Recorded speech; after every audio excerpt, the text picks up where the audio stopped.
talk about what is your definition of high strangeness, and what are some examples that you went through? Yeah, so I guess the definition of cool high strangeness is things that would not normally happen according to what we know life in the normal world here to be.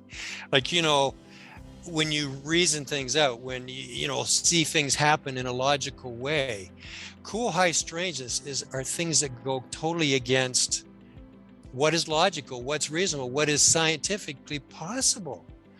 I mean, one of our highest examples of cool high strangeness was the duplicate check incident. And, I guess we've got that all documented on our channel, so I'll try to just summarize it in a very brief way.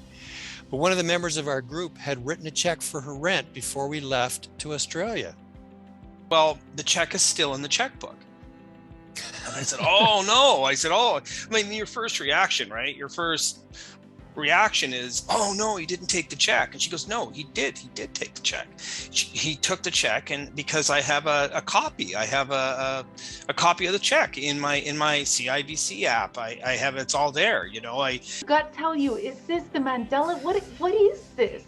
There's multiple timelines, parallel universes. I mean, we've talked to scientists who say that since the 50s, top physicists from the well-known universities around the world propose this kind of stuff, but they don't have any real proof.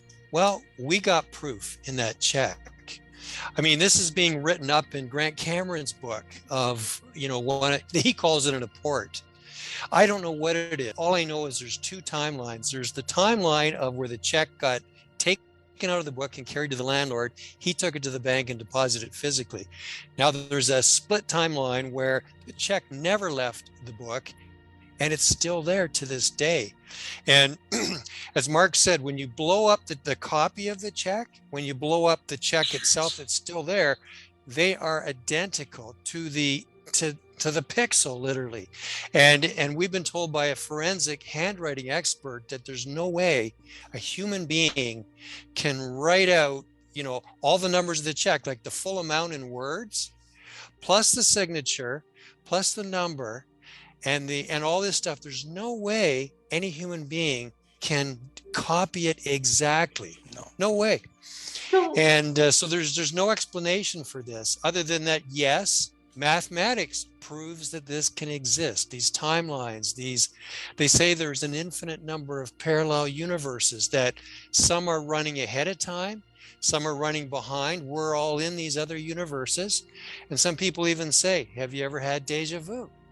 Well, don't know. All we know is we're experiencing this very cool high strangeness, and we love it. And this is just one example of the many things that we've had happen to it. Let's get another car, but we got this car instead of the other car. We got out there, we were about to do a CE5 with this group of about 10, and somebody laughed in the group and said, did you read your license plate? Okay, so we said, no, actually we didn't. We looked down at the license plate. Guess what the first three letters were? CE5. I had the equipment that you see over my shoulder there set up at Atacama.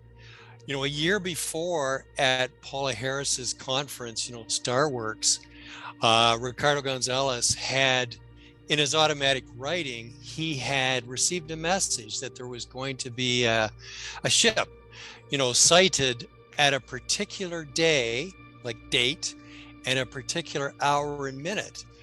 So, I was at the conference when he did his talk, and he explained this, and he did invite people who were at the conference to go to Atacama.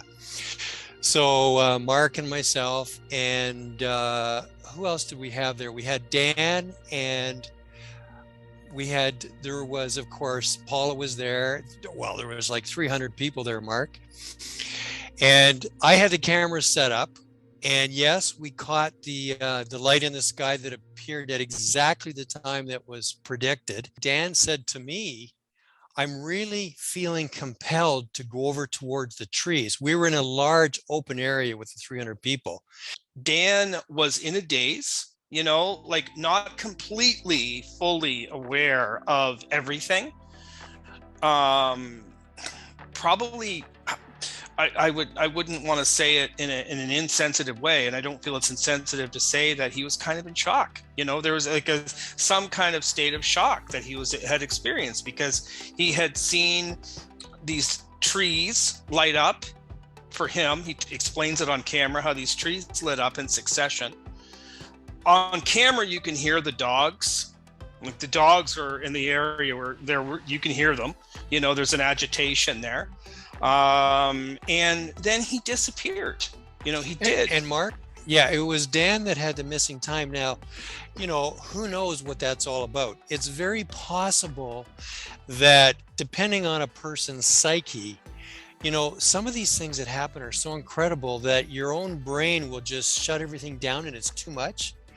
It's very possible that missing time is part of that component. That's on Tubi right now chronicles that time that we spent in North America, and we went different places: Mount Shasta, California, Pittsburgh. You know, we went to all kinds of different places in North America.